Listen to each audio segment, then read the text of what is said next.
vind dit op schoolgebied het leukste wat ik tot nu toe heb gedaan. Ja. Zeker. En ja, hetgene dat ik ook echt het meest ga gebruiken, waar ik het meest uit heb geleerd, veruit. Investeren in jongeren loont. Het zijn de professionals van de toekomst. De toekomstmakers aan zet. Limburg stemt af 24-25, geeft ideeën vorm in klaslokalen, werkplaatsen en labs.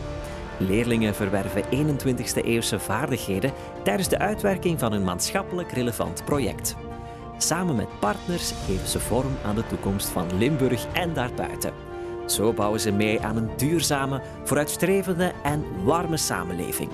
13 scholen, 26 partners en zoveel mooie verhalen. Stuk voor stuk bijzonder en lovenswaardig.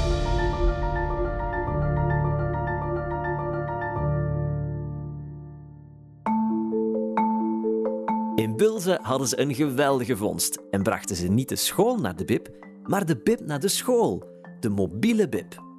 Wat we voornamelijk nodig hebben voor een mobiele bib is de mobiliteit, dus een onderstel met wielen en een trekstang. En verschillende departementen voor de boeken en eventueel een scherm of een iPad. Vanaf het begin was er heel veel enthousiasme. Ze hadden, voordat we hier de eerste keer waren, hadden ze al direct zelf ideeën van hoe het er kon uitzien, wat er precies moet inzitten. Elke keer opnieuw op dinsdag toch wel spannend om naar hier te komen. Om dan om 3 uur, meestal 3, 4 uur, meestal terug te vertrekken en te denken, ah yes, goed bezig jongens, fijn. Goed bezig waren ze ook in Don Bosco in Helchteren. Daar gaan ze voor minder ongevallen op de weg met enkele knappe innovaties.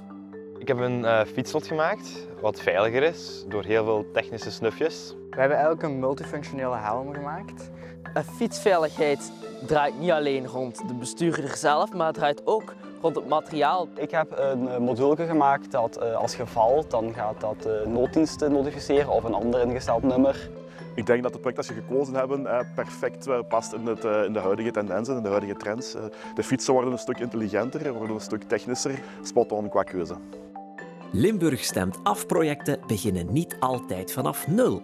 Soms bouwen ze verder op eerdere edities. Zoals de autonome stuw die het waterniveau regelt van Go Next Level X in Hasselt. Dus vorig jaar de leerlingen van 6e die hebben ook meegedaan aan de LSA. En dus ze hebben eigenlijk een waterpeilsensor gemaakt. En die neemt dus metingen op, die dat dan doorgeeft naar een server. De stuw die neemt dat dan op van de server. In het doosje van de stuw daar zit dus een processor. Aan die processor zijn 2 relais verbonden. Ik ben wel bewust dat dit toch wel vrij moeilijke materie is om het uit te werken. Ik vind het al knap dat ze zover dat klaargekregen hebben, moet ik wel zeggen. Ja. In Pixis Lanaken werkten leerlingen uit de 3e graad Technologische Wetenschappen en Engineering samen met leerlingen opvoeden en begeleiding. Met uitstekend resultaat. Ja, het brainstormen ging eigenlijk wel heel goed. We hebben ook heel goed op elkaar ingespeeld. We hebben sterk samengewerkt met de opvoedingsrichting. We hebben sterk het ruwe ding gebouwd, het frame en dergelijke. En ze hebben dan gezegd van ja, kijk, je kunt dit doen, je kunt misschien figuurtjes in je led stoppen. Het praten met de mensen waarvoor we het project maken, daar naartoe gaan, dat vond ik wel leuk op zich. Maar als ik echt moet zeggen, het meest genoten, dan gaat dat wel gewoon zo 's nachts op mijn kamer coderen, omdat ik het gewoon leuk vond. Een stom stukje speelgoed wat je in de winkel koopt, dat komt er niet zomaar. Zij hebben dat nu echt wel theorie aan de praktijk kunnen toetsen en ja, ik vind dat echt wel heel bijzonder.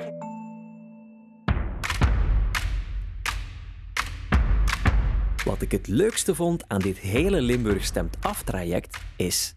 Laat me even denken. Oh, sorry. Het ontwikkelen van ons project. 3D tekenen. Samenwerken met mijn klasgenoten. Het einde en nu Limburg stemt af daar kunnen presenteren. Het mooiste moment, vond ik, was toen... we onze eerste visualisatie hadden van een drukpunt.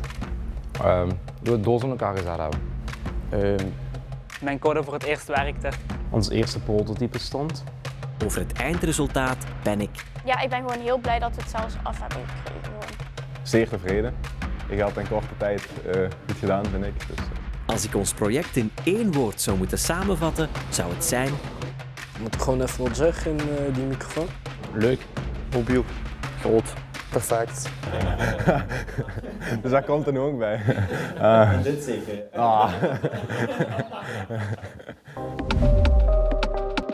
Moza RT verraste met 2 verschillende uiteenlopende projecten. Een slimme prullenbak die met hulp van artificiële intelligentie afval automatisch herkent en sorteert. En een Anemo of windsnelheidsmeter die moet beoordelen of een vaste windmolen op je dak rendabel is voor energieopwekking. Je maakt een foto, geeft die rest PNG en levert je dat zelf in een bepaalde map. En dan ons doel was om dan onze AI op dezelfde ding te zetten, machineke. Het is heel opvallend hoe dat ze echt actief meedachten en actief ook probeerden om het project eigenlijk vooruit te helpen en ook echt hun best deden om te begrijpen wat er allemaal aangebracht werd. We hebben zeg maar 2 propellers kan je noemen. Eentje voor de wind meten, hoe snel de wind gaat. En eentje voor de richting, dan weet je ook waar de wind vandaan komt. De meerwaarde die we er in eerste instantie uithalen is natuurlijk dat we een potentiële zekerheid hebben dat het project kan slagen. Als je daar zonder het vooraf meten zou moeten verder gaan, dan zit je ergens iets te maken waar je niet van weet of het haalbaar is. Die zekerheid die gaan we hebben, ja.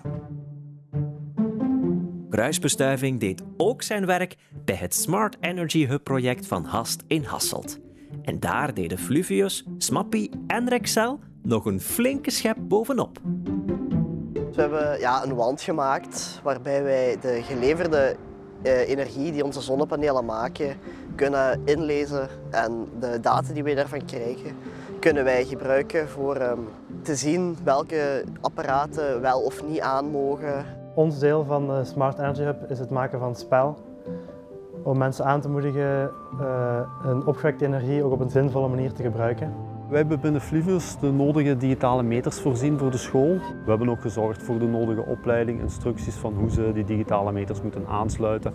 Wij hebben hier het technisch materiaal geleverd. En natuurlijk, bij al dat technisch materiaal hoort wat extra informatie. Jeugd moet bezig zijn met nieuwe energieën en weten wat ze moeten doen voor aansluitingen en dergelijke natuurlijk. Spectrum College Beringen ontwikkelt een mobiele, energiezuinige installatie voor het reinigen van herbruikbare bekers op festivals. Als dat niet knap bedacht is. Dries was hoofdzakelijk goed in het 2D-ontwerpen. En dan is hij vooral mee bezig met alles in te programmeren. En als hij dan iets nodig heeft of ergens met een probleem vastzit, kom ik en dan moet ik iets 3D tekenen.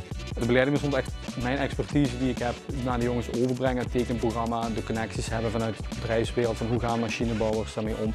Ik denk dat het een mooie realisatie is geworden, met veel vallen en opstaan, zoals dat wij ook meegedeeld hadden tijdens een bezoek bij Festo in Vilvoorde.